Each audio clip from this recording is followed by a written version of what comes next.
ചാലക്കുടിയിലെ beauty parlour ഉടമ ഷീല സണ്ണിയെ വ്യാജലഹരി മരുന്ന് കേസിൽ കുടുക്കിയതിൽ മരുമകളുടെ സഹോദരി ലിവിയ ജോസ് റിമാൻഡിൽ. തന്നെ അപമാനിച്ചതിലുള്ള പ്രതികാരം എന്നാണ് ലിവിയയുടെ കുറ്റസമ്മതം. 4 മണിക്കൂർ നീണ്ട ചോദ്യം ചെയ്യലിന് ശേഷമാണ് അറസ്റ്റ് രേഖപ്പെടുത്തിയത്.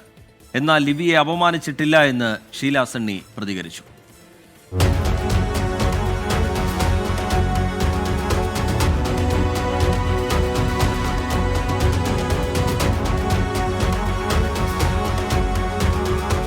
തന്നെക്കുറിച്ച് മോശമായ രീതിയിൽ ഷീല സണ്ണി സംസാരിച്ചെന്നും തുടർന്നുണ്ടായ വൈരാഗ്യത്തിലാണ് LSD സ്റ്റാമ്പുകൾ ബാഗിൽ വെച്ച് ലഹരിക്കേസിൽ പെടുത്തിയതെന്നുമാണ് ലിവിയുടെ കുറ്റസമ്മതം. യഥാർത്ഥ സ്റ്റാമ്പ് എന്ന് കരുതി ബാഗിൽ വെച്ച സ്റ്റാമ്പ് വ്യാജ സ്റ്റാമ്പായതോടെ ആസൂത്രണം പാളി.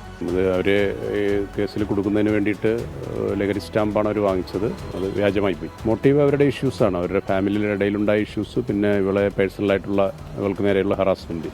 എന്നാൽ ലിവിയെ പറ്റി ആരോടും മോശമായി പറഞ്ഞിട്ടില്ലെന്ന് ഷീല സണ്ണി വ്യക്തമാക്കി. മറ്റു പ്രശ്നങ്ങൾ ഒന്നും തന്നെ ഉണ്ടായിരുന്നില്ല. കേസിൽ കൂടുതൽ പ്രതികളുണ്ടോ എന്ന് സംശയിക്കുന്നതായും ഷീല സണ്ണി. ഇത് അവള് പറയണത് കള്ളാണ്. ഞാൻ അവളെ ഒരിക്കലും വ്യക്തിപരമായിട്ട് അവഹേളിച്ചിട്ടില്ല. അപവാദം അപവാദം പരത്തുകയോ ഒന്നും ചെയ്തിട്ടില്ല. ഇതിപ്പോ അവൾ ചേച്ചിക്കും അറിഞ്ഞിട്ടാണ് വെച്ചിട്ടുള്ളത്. പക്ഷെ ചേച്ചീനെ അവള് രക്ഷിക്കാൻ വേണ്ടിയിട്ടാണ് അവളത് പറയണത്. കേസിൽ നേരത്തെ അറസ്റ്റിലായ നാരായണദാസിനൊപ്പം ലിവിയെയും കസ്റ്റഡിയിൽ വാങ്ങി വിശദമായി ചോദ്യം ചെയ്യാനാണ് അന്വേഷണ സംഘത്തിന്റെ തീരുമാനം. ഇരുവരുടെയും മൊഴികളിൽ ചില വൈരുദ്ധ്യങ്ങളും അന്വേഷണ സംഘം കണ്ടെത്തിയിട്ടുണ്ട്. സൂരജ് സജി, 24 തൃശൂർ.